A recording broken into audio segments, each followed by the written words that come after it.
Are you a science graduate in the verge of starting a career in academia and found yourself questioning the system? Or are you a full-time scientist wondering what is the purpose of your life? This video is for you. This video covers 4 parts where I will walk you through the scandals and injustice faced by the researchers. Part 1. Paywall to access knowledge is absurd. No surprise. Publishing giants like Elsevier, Springer, Wiley, Taylor and Francis, etc. are profiting by using cunning business model. The scientific articles written by the researchers are funded by tax money paid by the public, and it is performed day and night by the researchers, peer-reviewed by researchers despite their workload, and sometimes they demand researchers to pay in order to publish. And the very articles are sold back to the researchers. Have you noticed all the products are got from the researchers and sold back to the researchers, and all the money is paid by the researchers and minimal work is done by these publishers? Yes, and this setup is so stupid. There are few publishers who are owning most of the reputed journals and they get all the money in this market. This type of business is called oligopoly, where few company gets to decide the demands and the rules for a market and gets all the money and making it impossible for other publishers to grow. To talk about Elsevier, do you know how much profit they are earning each year? Yes, it is more than Apple. I think now I got your attention. Elsevier is the top profiting multi-million-dollar company, owns most of the prestigious journals. It was once caught red-handed due to selling deals to drug companies. That is, in 2009, they were caught for having created and sold half a dozen entire fake journals to pharmaceutical companies, example Merck, so that those companies could fill the pages of journals issue after issue with reprinted articles that cast a positive light on their drugs. So now we know these Elsevier is doing back business and it is no good. So it is boycotted by the researchers because they think it is working against the goodwill of scientists. A petition, The Cost of Knowledge, is signed by more than 18,000 researchers pledging that they won't review, publish or edit for the journals owned by Elsevier. Other publishers coming in the list are no monks too. We should arise questions such as who should pay, where the money should go, and the obvious answer is certainly not the capitalistic profit-gobbling monsters publishing giants. As Alexandria Elbakian, the founder of SciHub, puts it, the science belongs to the people, and no one should pay for publishing or accessing it. Part 2. Racist Publishing Standards. Those who have undergone scientific writing knows the pain of achieving the publishing standard. The language has to align with journal standards or the paper will be rejected. Yes, the article has to be comprehensible and it has to be present to the best, but expecting it to be edited by an English-speaking person is downright racist. And a native English speaker doesn't inherently become eloquent in English. And there are people who can exceed the language skills outside the English-speaking countries. Vast majority of non-native English-speaking people find it as an obstacle in their journey of science. The process of fitting the research into a mold in order to publish slows down the researchers. Part 3. Publishing is overrated. Heard of this phrase publish or perish, or you're just sick of it? Let's admit it, science is not easy. Sometimes experiments don't go as planned. Fellow scholars get check from reality from every now and then. But this process of stumbling upon something new by wandering into the dark forest, it is what makes it interesting. As Yuri Alon puts it in his TED Talk, oftentimes the journey from question to answer is not a straight path. New inventions happen in the verge of what is possible and what is common sense. We have to stumble upon the realm between known and unknown, and he calls it the cloud, to reach the answer.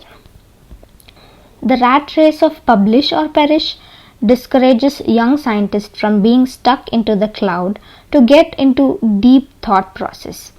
And for and going for publishing too quickly. With all the standards existing in the publishing world, the work will be critiqued for the quality, and if it is managed to get published, then the citation will be very low. It seems like a perfect recipe for degrading the so-called reputation. The pressure of being expected to publish stresses out the young researchers and reduces their productivity. This argument is supported by Nick Young in his article. The notion of having published more number of articles in high impact factor journals and having high citations is just a big burden, and it is not the right metrics to measure the performance of scientists. We can do better and move to quality over quantity approach. Part 4. Aren't manuscripts old-fashioned? Vast majority of people cannot make sense of the articles because of the complexity of the scientific writing. Readers who are other than our fellow academic peers, such as journalists, scientific communicators, policymakers, or just people who are curious or those who want to make informed decisions, struggle with grasping the content. We are living in information era. Scientific content in layman terms has to be provided by legit sources in order to stop the spread of conspiracy theories related to science and technology. Yes, I'm referring to the flat earth theory. Questions are asked by the common public and the answers are taken from less to not reliable sources. There is a responsibility lies in the hands of scientists to communicate the science to common public. People in academia is more comfortable with the system of writing and reading manuscripts, and a change would startle them. And this reminds me of a quote from Black Panther which always amazes me. Just because something works doesn't mean it can be improved. It was said by Shuri, a super genius mastermind. She's all-time favorite. Okay, let's admit manuscripts are old-fashioned, and not to mention the fact the students trying to fit into the system lose their passion for science halfway through the process. Publications and science communications can be better, and we can do better. Since the advance of communications and prevalence of devices and screens in front of everyone, visually engaging content can be endorsed. Representation of data and findings in visually engaging media will bring science to trend, and visual representations are already gaining attention, such as video abstracts, animations of mechanisms. We can represent statistical data in interactive graphs, and these infographics which are used by websites are not an exception too. And we can do videos to teach new techniques and standard procedures. Shout out to Joe here. Joe, the Journal of Visualized Experiments, is a peer-reviewed scientific journal that publishes experimented methods in video format, and it is highly multidisciplinary. If you are interested, go check it out. Here is the article where Janet Iwasa shares her journey from being biologist to becoming an animator in molecular biology. How cool is that? And we are arriving to an end. To finalize the video, I want to share what Alexandra Elbakian said when asked what is the alternative approach for academic publishing by Rohin Francis. She said, and I want to highlight, maybe research articles will cease to exist and we will have something like research social media, which is interesting to think about.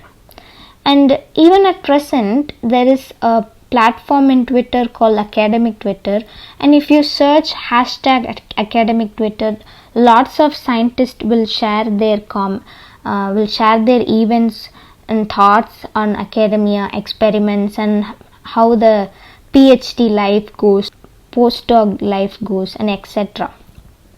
It's a good place to connect with peers of similar fields and to share our struggles of science or to share the enjoyments we have in science. So check it out. Hey there, if you managed to hear me out this far, I appreciate it. I'm Shankari, and if you found this video informative, start a conversation with your fellow academics and scholars and share this video with them. Let me know what are your thoughts in the comments down below. Peace.